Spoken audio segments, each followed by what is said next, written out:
My trafficker was my husband. There was no way I could reach out to anybody for help. We're scared. We're scared to run. We're scared to tell anybody what's going on. It was an incredibly violent situation.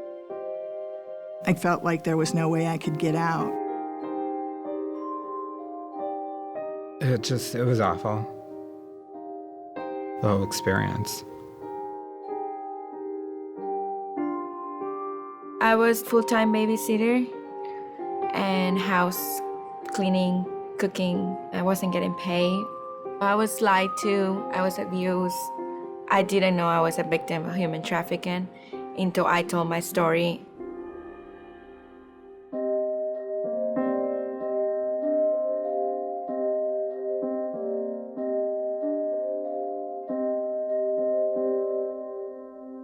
Human trafficking is really compelling someone to any form of work or service against their will. Force, fraud, and coercion is really the crux of the crime.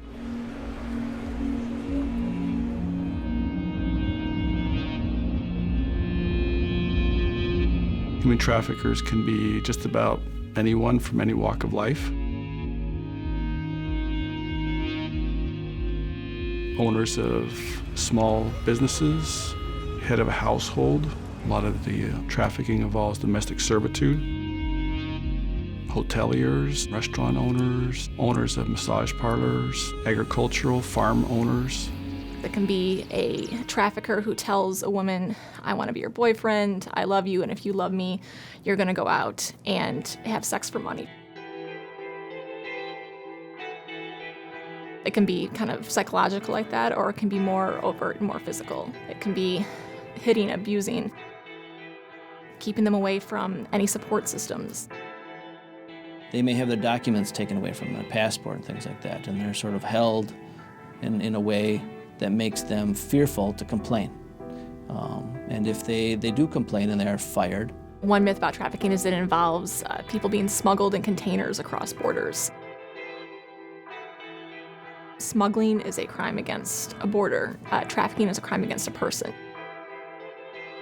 I still see this attitude of it's just immigrants or it's just people in other countries. It happens to U.S. citizens so much more than people are aware.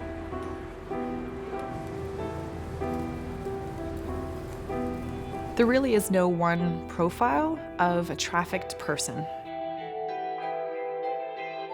There are clearly themes or patterns, but if you look through the investigation reports, you'll see cases that are very, very diverse.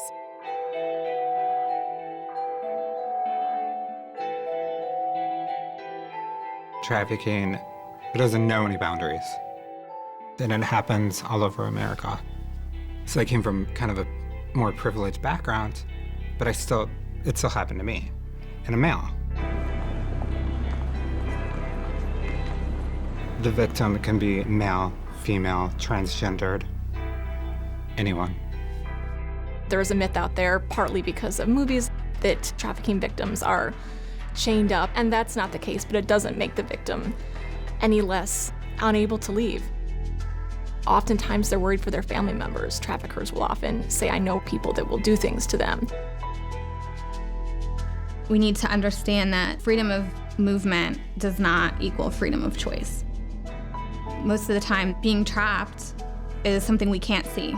It's something that a trafficker pinpoints as a vulnerability and is able to use against the victim. You're initially brainwashed, and then over a period of time you become conditioned where you start to accept that this is all you can do. The natural stakeholders in this issue are certainly law enforcement, legal advocates, social service providers. There's other players involved as well.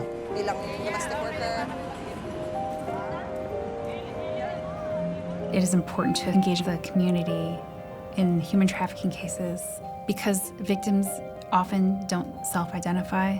They don't come forward to law enforcement. Okay, si Juan na po ako. Thank you, bye-bye. We I try to make sure the community is educated regarding human trafficking, because those citizens in the community are the eyes and the ears. It's medical workers, it's educators, it's personnel at homeless shelters. There has to be a support system within the community, psychological counseling, shelter, and vocational education so they can reintegrate, become a healthy individual. We can't do this alone. No one has the capacity to provide every single thing that a victim or survivor of human trafficking needs. There's an intentional effort to get everyone together so we know how to share resources, we know how to work together, and to make sure at the end of the day, a victim becomes a survivor.